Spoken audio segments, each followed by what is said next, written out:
Against the backdrop of a volatile Middle East, the new Trump-Iran agreement has sent shockwaves through international diplomacy and global energy markets. Coming as a fragile ceasefire still holds following an unexpected extension brokered through Pakistani mediation, the deal has intensified questions over Washington's strategy and its wider regional commitments. Critics say the United States is now trading away key interests, deepening the strain on its European allies and appearing to bend to the demands of Israeli hardliners, while the economic fallout continues to hit the global south. At the same time, the American political establishment is showing clear signs of division, and Beijing and Russia are watching closely from the sidelines. So is this the beginning of a new multipolar order, or only a temporary lull before the next major escalation?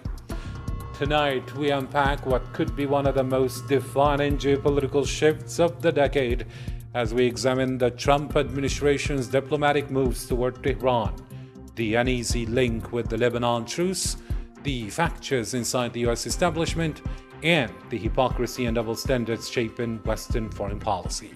These questions and more are put to my panel of experts tonight on Al24 News Special shortly.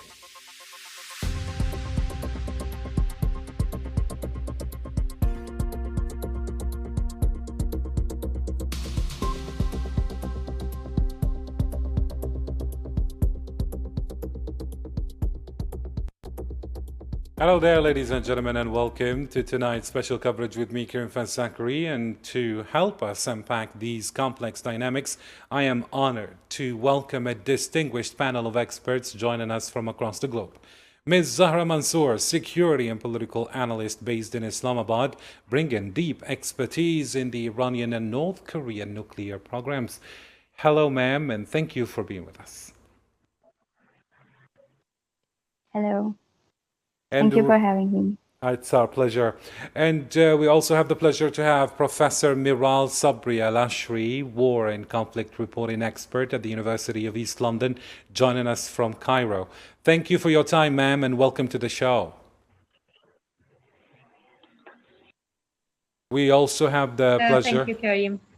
It's our pleasure. And we also have the pleasure to have Dr. Ahmed Khuzaie, founder and political consultant at Khuzaie Associates, LLC, Washington, D.C.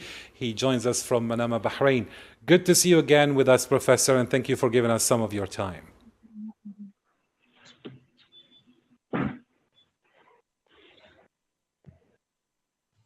We also have the pleasure to have Dr. Irfan Raja, geopolitical analyst and media professional, joining us from London.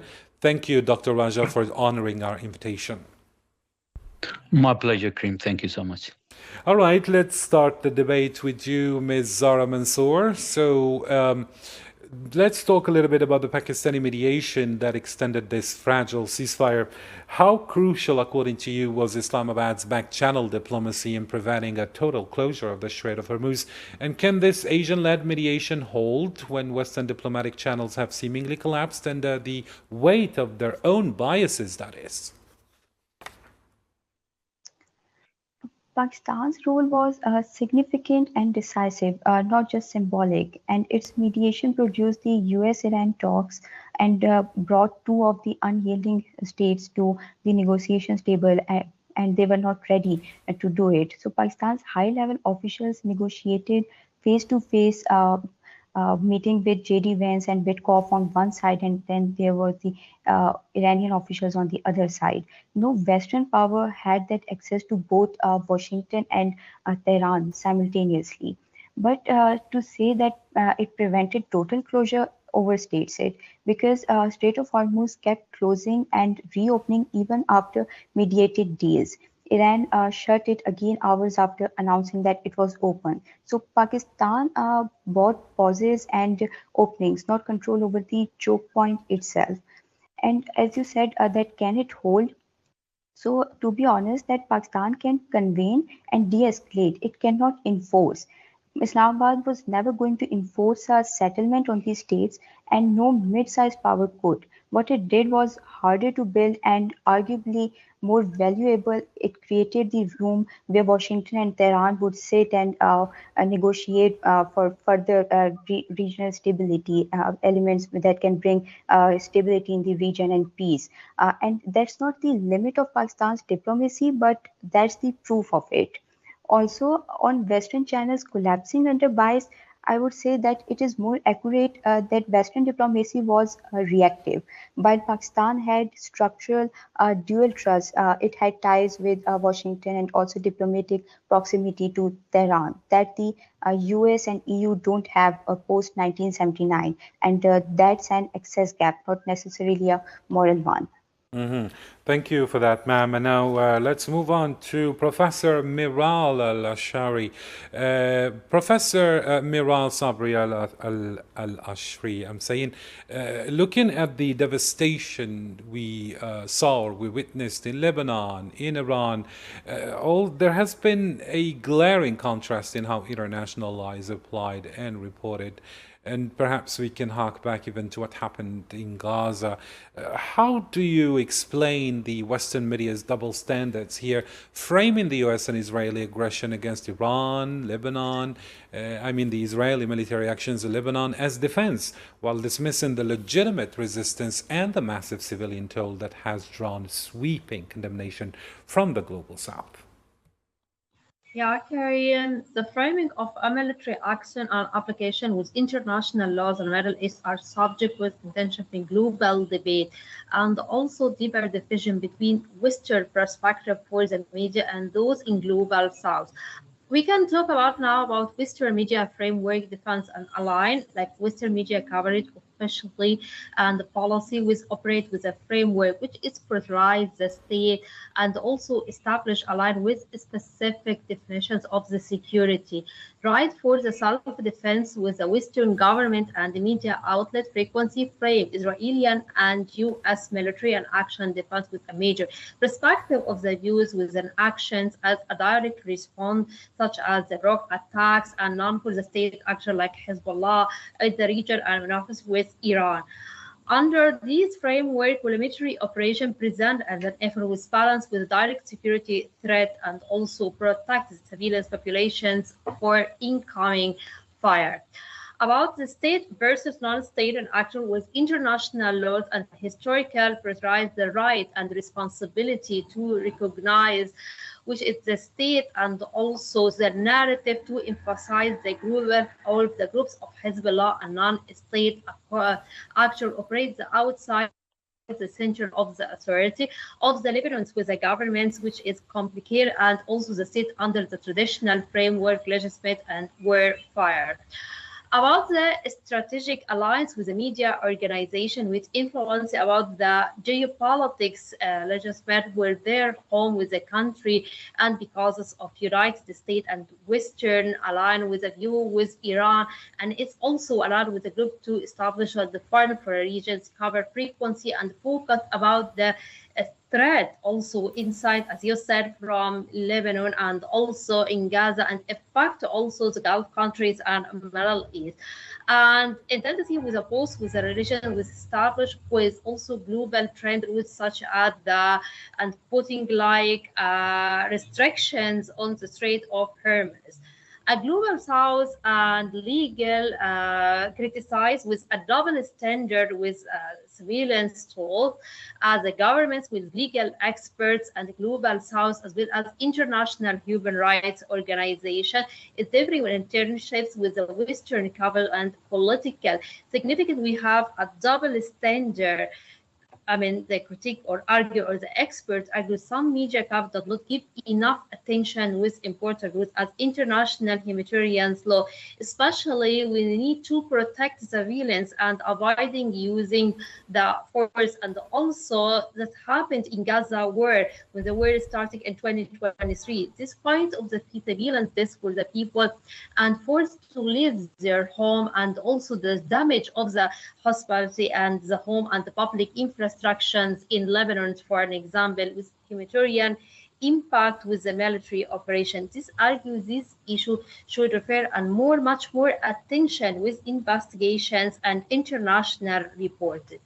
And about the right of the resident from the perspective of many nationals with a global South group, with a resident with a foreign military, with the occupation, with a few swords that lens with the National Library, with the legitimate defenses, argue these groups should be understood within the historical and political context, including the past conflict with the foreign also deposit.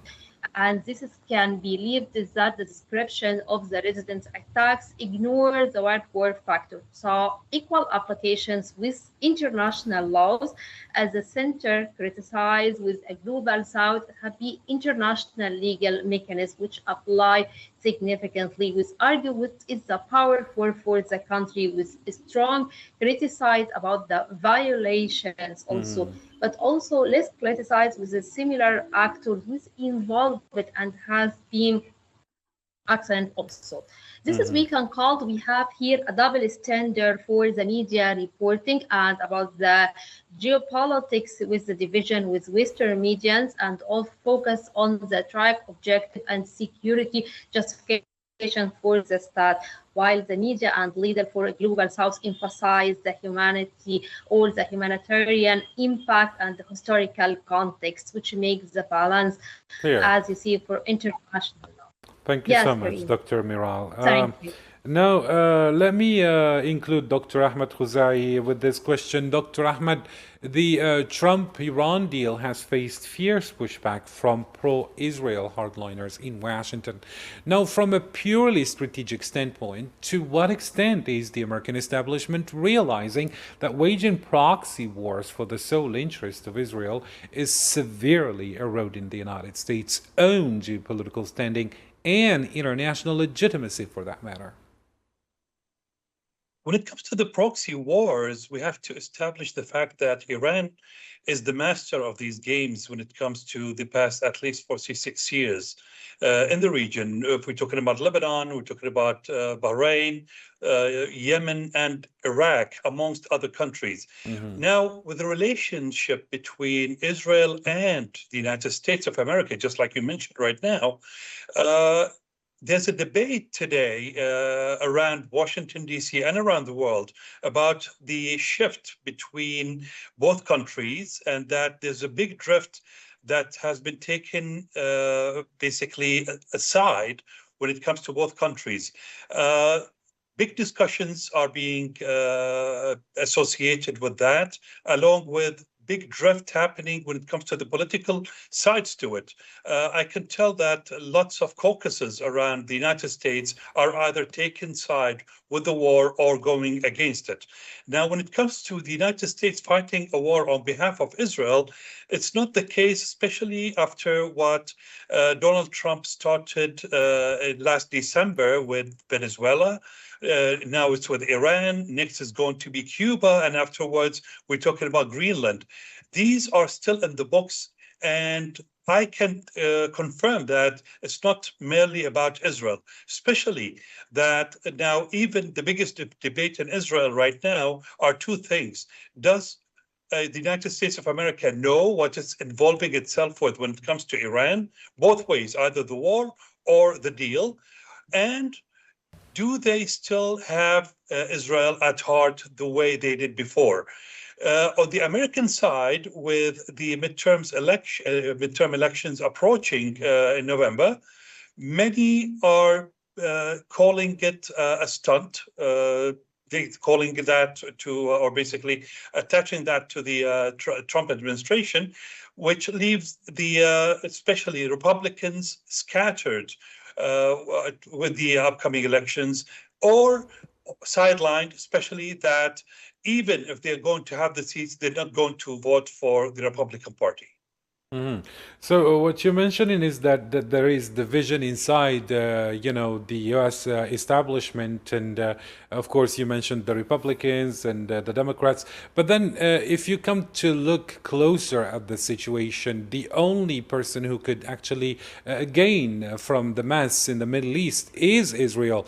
And Donald Trump, according to a lot of experts, was dragged into this war, and he could have done without it. And why are we seeing another deal with Iran that looks pretty much the same like GCPOA?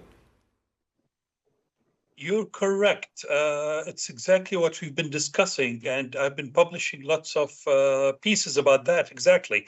When Donald Trump started this war, he mentioned clearly that it will be much better than the GCPOA, or as he mentioned, better than the Obama deal. Today, as we stand, especially that what we have today, it's an MOU, which is just merely an intent. It's not a deal. It's not the end of it. It could even reinstigate things within hours, if not days. Besides, the conditions in this MOU is not binding legally as much as it's not fair to the rest of the parties. You mentioning Israel in this mix, basically, it's bad for the region, and here I'm talking about the Gulf as much as Israel, to leave things as they are. The GCPOA was not fair for anybody, especially that one of the terms was that enrichment level should not exceed 3.6%, although it reached more than 40 to 60%, depending on the facility. When it comes to agreeing and leaving things undone or half done, especially when it comes to Iran, it will put the Gulf, which we already are, in a big trouble with Iran.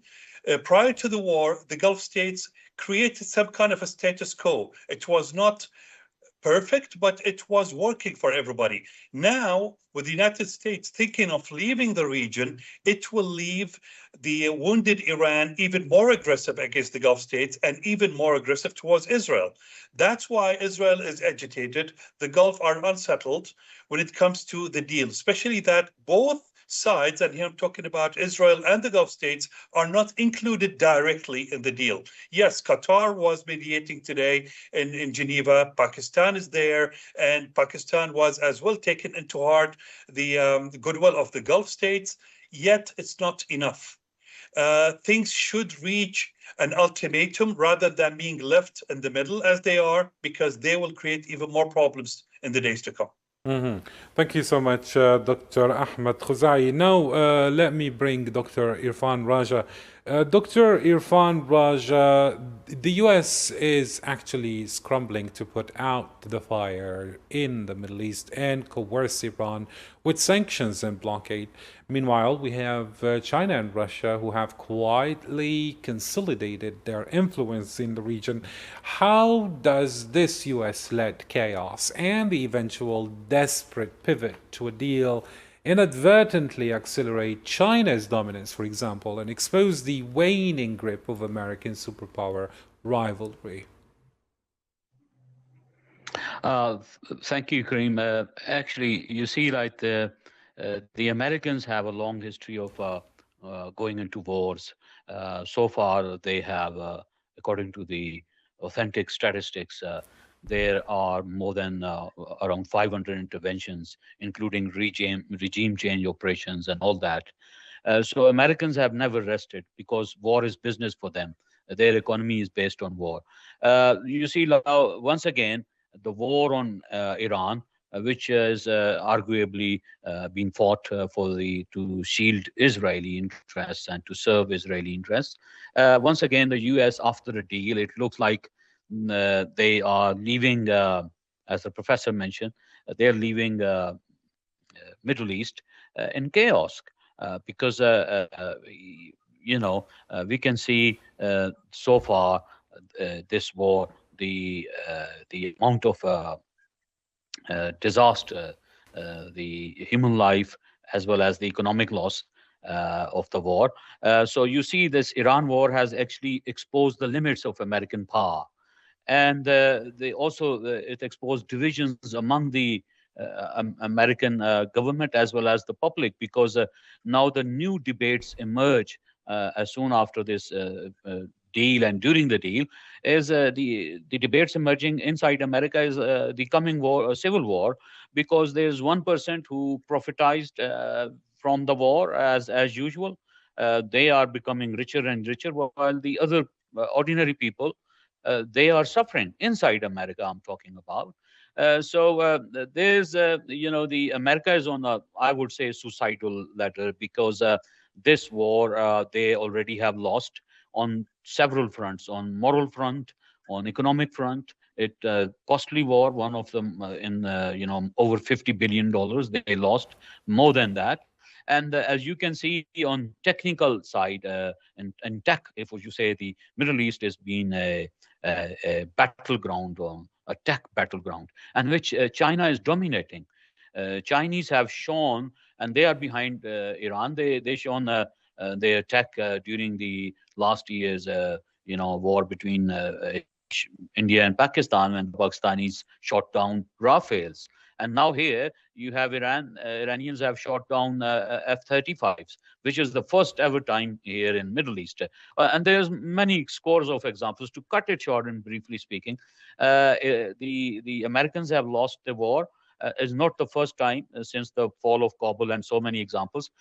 They have lost the war, and what happened as a result, the Chinese in the last 40 years, the China has never been an aggressor. What they were doing is, and nor they have applied any policy of fair trade or whatever, they have been working closely with different nations, and they are dominant trade partners in Europe, in Africa. I would briefly end up with a very good analysis by Professor Kishore Mehbubani, who is one of the leading figures. And his analysis is a textbook example of how the rise of China is not it's real. And the reasons behind, there are multiple factors, several reasons, and some of the key reasons is like America internal dysfunctions, and its strategic errors. This you can count war on Iran is one of the major strategic error. So that is why it's the Americans have themselves, they allows China to rise, because they have been investing heavily in arms.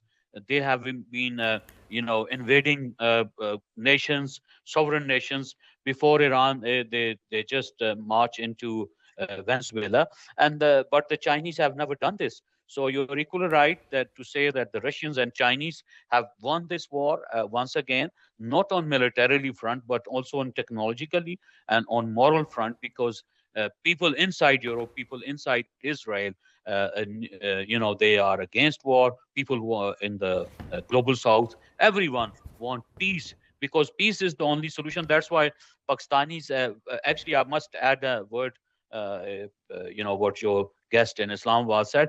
Pakistanis, yes, it's true, they brought two powers together, but at the same time, they were being backed and supported by Chinese, by Saudis, by Turkey.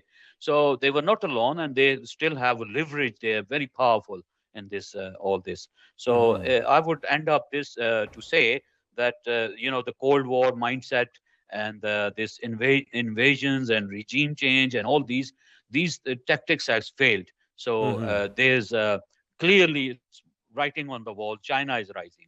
Thank you. And now, coming back to you, Ms. Zara Mansoor, you do possess extensive expertise in both Iranian and North Korean nuclear ambitions. Now, Tehran's insistence on unfreezing assets and lifting sanctions before making concessions mirrors somewhat past North Korean tactics. Now, has Iran effectively weaponized the threat to global supply chains to force the United States into a corner, successfully utilizing the Pyongyang playbook? First, I would like to mention the point which Dr. Irfan Raja said, that Pakistan has been backed by several other states, including Qatar, there was Saudi Arabia, Turkey, and several other states. So that was a good point, and I realized after my argument that I did not mention it. So thank you for adding it. Coming towards my answer, that yes, there are similar tactics between Iran and North Korea, but different weapon. North Korea used its nukes as leverage, and Iran used its grip on the Strait of Hormuz the same way. Uh, it threatened the world's oil supply, demanded relief before giving anything up. So Iran asked for sanctions lifted and assets unfrozen first, and promise concessions later. And it's a classic North Korean example sequencing. It is a copied move. So Iran got real talks and real incentives on the table without giving up its gold leverage early. And where it is weaker than North Korea's version is that it is closing Hormuz, which hurts Iran and its neighbors. So the pressure has a built-in limit. North Korea's nukes never cut both ways like that. In simple, that Iran borrowed the Pyongyang playbook, but its weapons has a self-destruct clock North Korea's never did. Mhm. Lovely. Now, let's bring Professor Miral Sabry AlAshry again. The international political class, Professor Miral, and the elites outside the West have heavily condemned the blatant violations of sovereignty during this escalation. Now, has the weaponization of sanctions and the shielding of Israel by the US fundamentally destroyed the credibility of international law, according to you, in the eyes of the global South, that is? Really, many legal scholars, diplomatic, and leaders from a global and the South arguing about the credibility about the international laws, which is damaged. What they say is we have a systematic double standards in the law, and we saw that in Gaza war. Firstly, about the selective enforcement, like criticize, argue about the international rules was always applied and equal. They claimed that while the Western country have support with strong legal action, sanctions, and against some state of the advance about the violation, like what happened in Lebanon, in Gaza, and have also protected ally and also including Israel former similar pressure through political influence with UN and Security Council. Weaponization of the conflict and sanctions. Some countries and global South argue that Western of the sanctions or the phrasing and also phrasing for the assaults, like what happened in Iran, are not only this is the tool to enforcement the international rules, but also can be used for political pressures against Iran.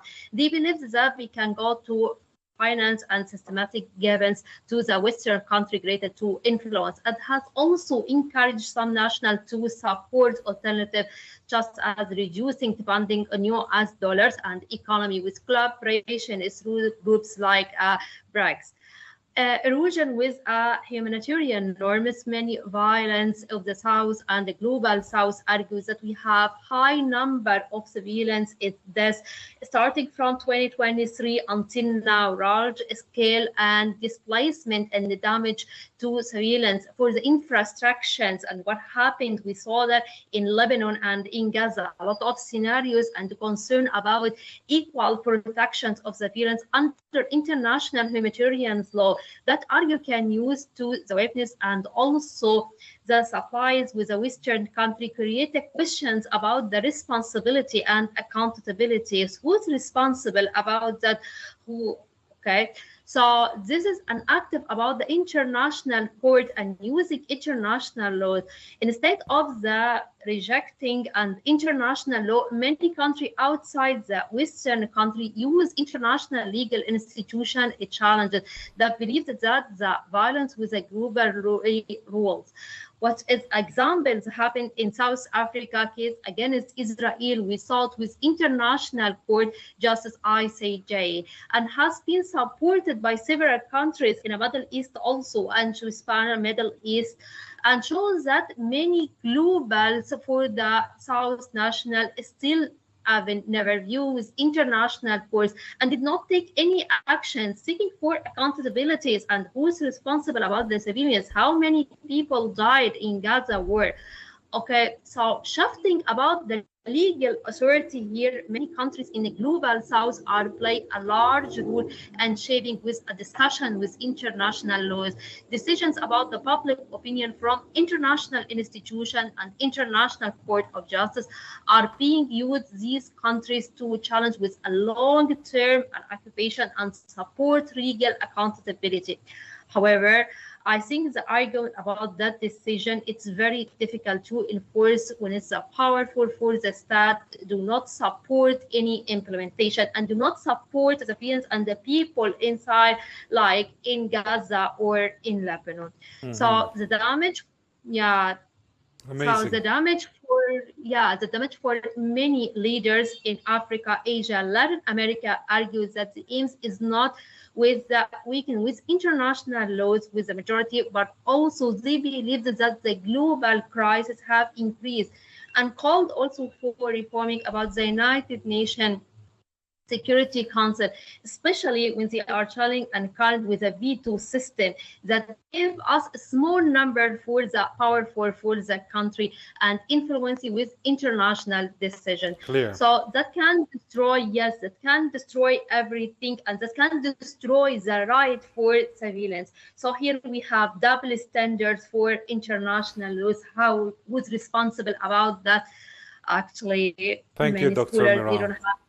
Thank you, Yes. thank you. The point is clear. Now, let me get back to Dr. Ahmed Khuzaie. Dr. Ahmed, we're seeing unprecedented internal opposition, as we mentioned earlier, with the US establishment regarding this deal. So, are these hardliners acting out of genuine concern for American national security, or is this panic driven by the realization that their long-standing and conditional military and diplomatic cover for Israel is no longer sustainable without collapsing the US economy? Mostly, as we mentioned earlier in the discussion, mostly with the American politicians today, either siding with or against the war, or in relations to funding the war. When it comes to funding either Israel or any other country, or as well selling the arms to other countries. It's all based on the upcoming elections, be it from Democratic side or Republican side. It's a do or die, as the Americans are calling it today. Today, the Republicans basically sustain a majority in 3 houses. The trilateral, basically,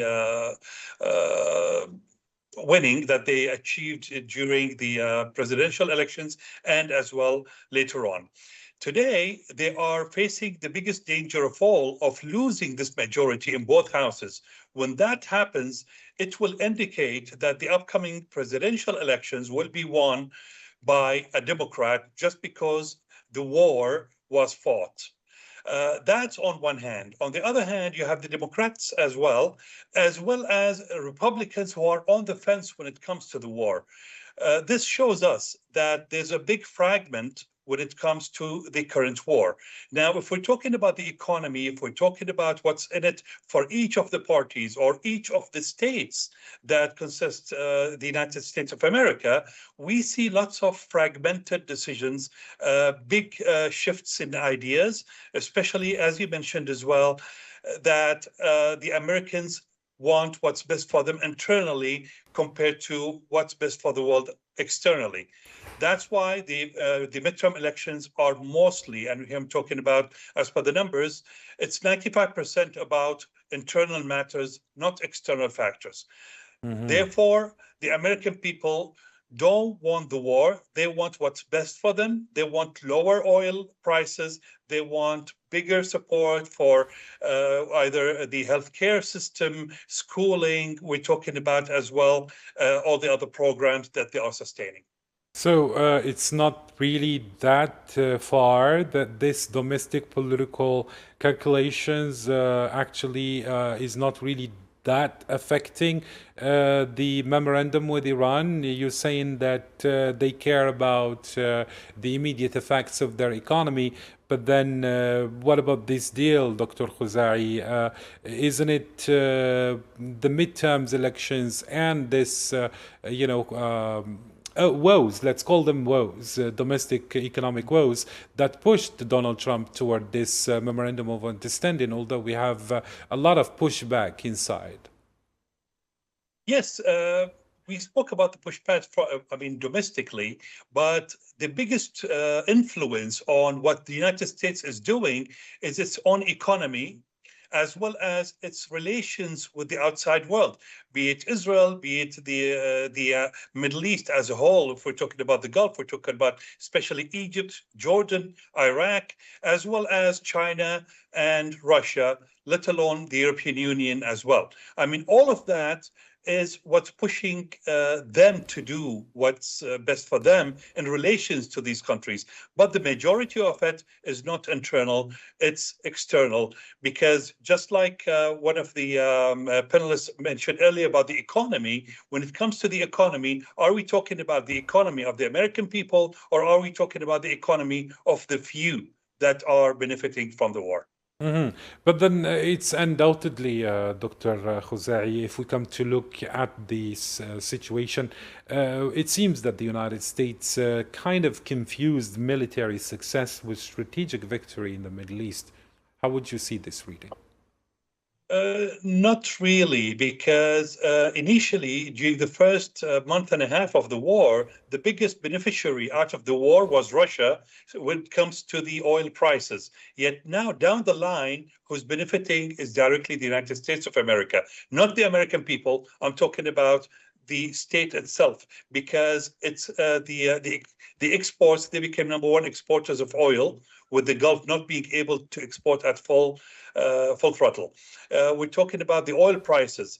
We're talking about as well the gas and the international trade with the closure of the Strait of Hormuz. We're talking about the insurance companies that increase their prices, which means increase their profits, as well as the oil companies, oil discovery companies. As a whole, yes, the United States of America is benefiting out of it, but their allies are not as much. And that's what's creating the drift between the United States of America and its allies in the Middle East. Thank you so much. And not just the Middle East, also Europe. And here it leads me to the next question to Dr. Ifan Raja. The economic fallout of the Strait of Hormuz disruptions has hit European energy markets exceptionally hard, deepening the stagflation. So why does Europe continue to align with the US foreign policy that actively undermines its own economic survival and energy security? Well, Europe is actively reassessing its alignment, and as all countries does, because it's obviously every country look into its own interests. So you see, first of all, the America under Donald Trump has lost the trust of its alliances, its allies as well, because in the morning Donald Trump says something else, in the evening he changes his position. And also the war in Ukraine in Europe is the best example to say, because in a sense, the Russia is winning this war. They already have won it, according to several experts. And in that case, the Donald Trump has openly, warned Europe that it is their war and it's nothing to do with America. Well, they were the one who started it. And then you see the trade tariffs on Europe. And then comes the another threatening behavior of President Donald Trump, when he openly asked that he is going to take Greenland by force. And this is what he was mentioning to his European allies, who have been allies in the war on terror, in all its Americans' illegal wars in the Middle East, in South Asia and Afghanistan. And, the Pakistan is one of the factories of those wars. So here, Europe is, you see, that is one of the reasons this is the first time the war on the general own side, the war on Gaza, say the ongoing genocide in Gaza, on that there's a clearly split. Look at Spain, look at Ireland. So their position is clear. And that is also another front. You see, the most recent data shows that the European public, ordinary people, they are against these all kinds of illegal wars.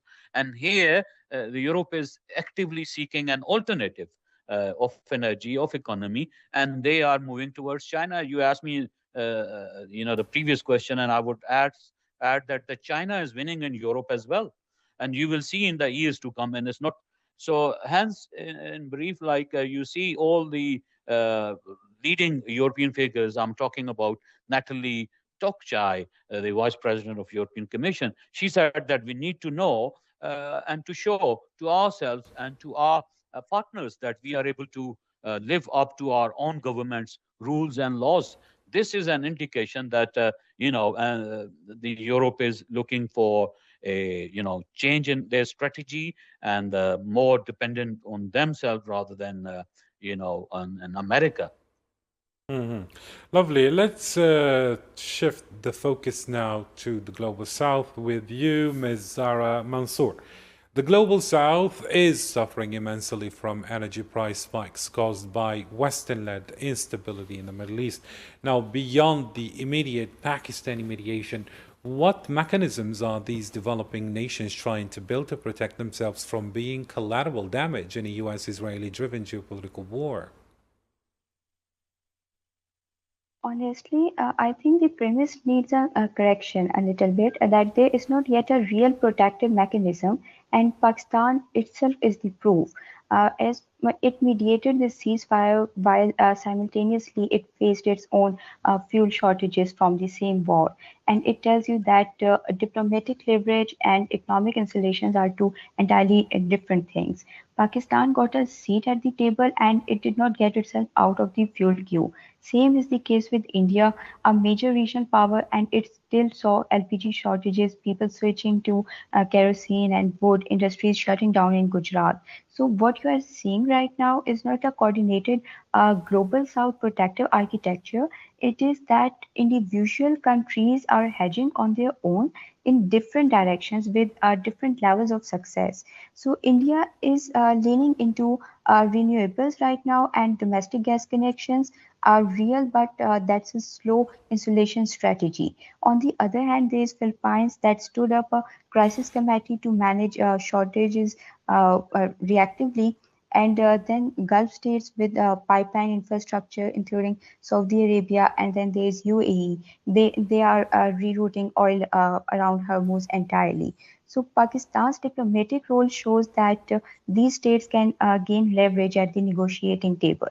Mhm. Amazing. Now, Professor Miral Sabry AlAshry, the US frequently uses economic sanctions as a blunt instrument. Now, when we look at the humanitarian impact on Iran and Lebanon, isn't the rhetoric of targeted diplomacy merely a veneer for economic warfare that intentionally punishes civilian populations to achieve political ends? How would you read it? And the effects of the economic sanction of the civilians are the major topic to debate in international relations. Some argue that sanctions are necessary tools to pressure for the government and also change to harbor for politics. And the other believe that the sanctions can also hurt directly with the people by damaging the economy and limitations of access for the resource can create a humanitarian problem. That debate focusing about the sanctions are effect and also their cost to the civilians are justified. So we can divide it about the sanctions of economic and warfare, including many human rights organizations such as UN, especially reporters and the governments in the Global South argue that the term of target diplomacy and makes the strategic also of the collaborative and the punishment is a core argument to the perspective, including also the systematic of humanitarian collapse, while the sanctions of all techniques to aim for the government entities for the military also or specific sectors for the macroeconomic effects such as hybrid inflation also or the currency. They also can changing the currency for the deviations for the currency, and that happened after the 1 week from the world everything is increased. The price here, for example, in Cairo, it's increased, and also beside us like Jordan and also in Lebanon. So the praising also for the foreign resources and also damage for the civilians' standard living. In Iran, as a long term for the sanctions can economic pressures for them and also contribute to the challenges for the area like a healthcare, for example, and foods and medicine. About the effect for the chilling effect, even when the sanctions allow for such as for the humanitarian need like food and medicine, and also many banks shaping with a company and supplier avoiding working with these sanctions in the country because they are fearing from the penalties, what the penalties will be against those companies as external to make difficult for the civilians, which is important for medical support. About the political beliefs also, we can argue some about maximum pressures for the politicals are designed not only to target the government, but also to create economy pressure on the society, because in that case, some companies can increase and reduce also the price. That claims that several economies with hardship may be intent and increase the public dissatisfactions and also push the government to change their political and from their perspective also.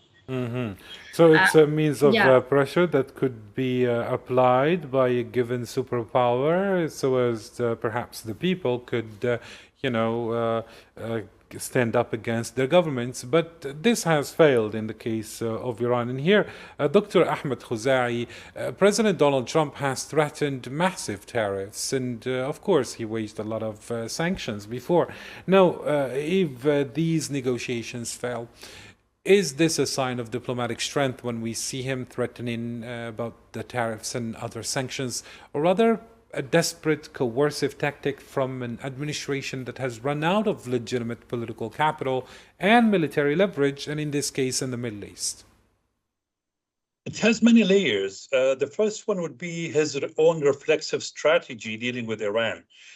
We've seen how the Iranian, basically states media have been behaving over the past 40 to even 50 years ago, where each of the officials would come with a contradiction of a statement compared to the other one. Let's say the Ayatollah, the late Ayatollah, would come with a peaceful approach to a matter, and then the president would come to something else, and then the RGC would come very aggressive dealing with it.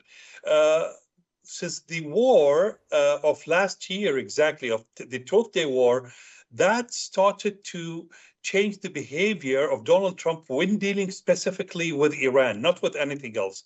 That gave him some kind of a confusion leverage, especially when it comes to the Iranian people. His main tactic was to push the Iranian, basically, communities to stage an uprising, and that's what he mentioned clearly at the beginning of this war, which never happens. And if you allow me, this didn't happen because of the Iranian fragmentation system. The majority are Persians. Then you have, of course, a little bit of Arabs, around 9 to 10%, the Lurs, the Kurds, the Azeris, the Baluchis, amongst other minorities. None of them as an opposition even to the government, either in exile or within Iran, work together. Can you imagine all these groups work against each other? That's why the Iranian government, the Iranian system is not really scared of the opposition, no matter which opposition it is. Besides the fact that they're not armed, except for the Baluchis, they don't bear arms, hence it's not easy for them to conduct that. Now, when it comes to the economic pressure that he's applying, it's a wish by the Americans that the more pressure they apply economically, the inflation will rise, which today reached between 100 to 500 to some products, not all products, but to some products it reached up to 500%. But will that create an uprising? I don't think so. Very nice. Now, Dr. Irfan Raja, let's get back to what many are calling hypocrisy and unreliability of Western financial systems, especially during this crisis, which has actually accelerated the BRICS nations' push for de-dollarization, or at least the use of local currency. Now, is this Trump-Iran deal and the surrounding economic warfare the final catalyst needed to break the US dollar's hegemony over global energy markets, at least? Yes, inside America, leading figures, I would mention one of those, Professor Wolf. They are with the view that the Iran war in Iran is the end of the petrodollar, and this is happening for last couple of months. The debate gets momentum on the mainstream politics and academia. So yes, you see, like the Iran war has given choice to Chinese and Russians, not only to buy and Indians and some other states. The Iranians are accepting the payment in alternative currencies, for example, in yuan. And if you see by the end of last year, by the end of 2025, the statistics shows that China was importing almost about 1.4 million barrels per day. And so with this, which represents almost 13% of its total crude oil, and some 80 to 90% of the Tehran oil's export. So you see, this is the situation there.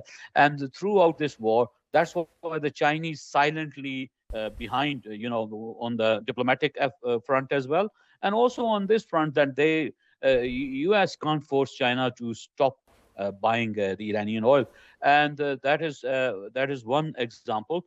And then you can see the Russians. They are being exporters of the Iranian oil, so along with other countries.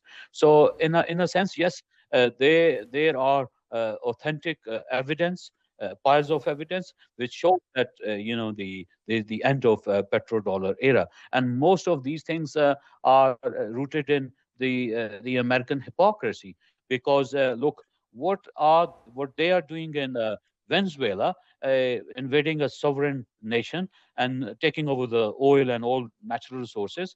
And then on the other hand, they are dictating and lecturing countries, sovereign nations like Iran and other nations in the Middle East and beyond. So this strategy backfired. It is not did not work at this time, and that is it. So hence, most of the leading figures, like in academia and experts like in politics, media figures, they are with this view that this is the end of petrodollars. Amazing. Era. Thank you so much, Dr. Irfan Raja. And now, as a last question to you, Dr. Ahmed Khuzaie, what has this war done actually? What has it achieved? And when we come to look at the end results, especially in the Middle East, what kind of realignments are we talking about here? Well, it has proven that everybody in the world should have more than one ally. Nobody should rely on one friend in today's world, basically. Europe has been sidelined, especially after the Russian-Ukrainian war. They have been weakened. Then after the NATO's weak approach to the whole matter since last year, and Trump's approach towards Europe has been very aggressive. That has put Europe at a very tough situation.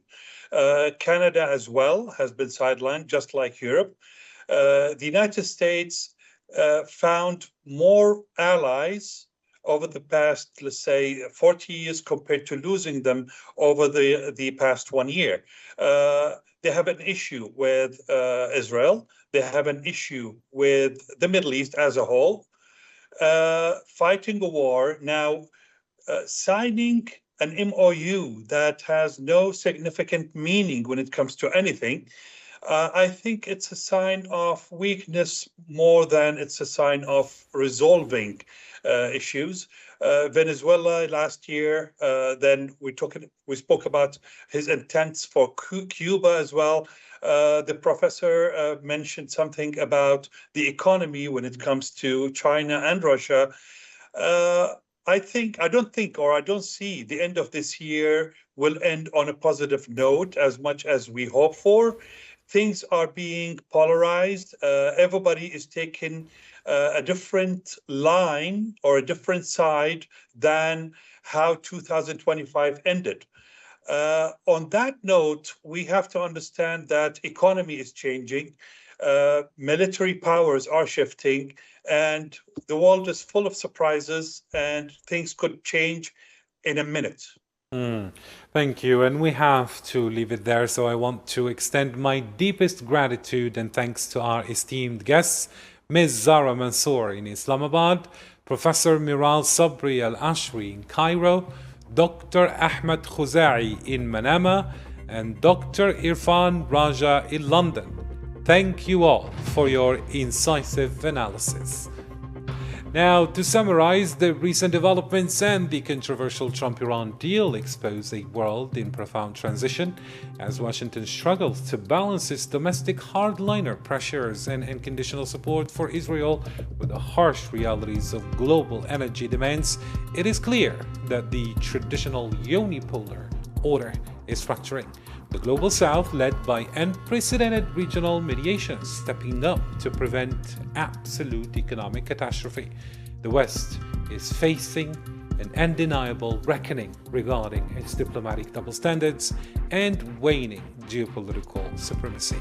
Thank you, dear viewers, for watching this special coverage on Al24 News Channel. Stay tuned to more updates, and until now, goodbye.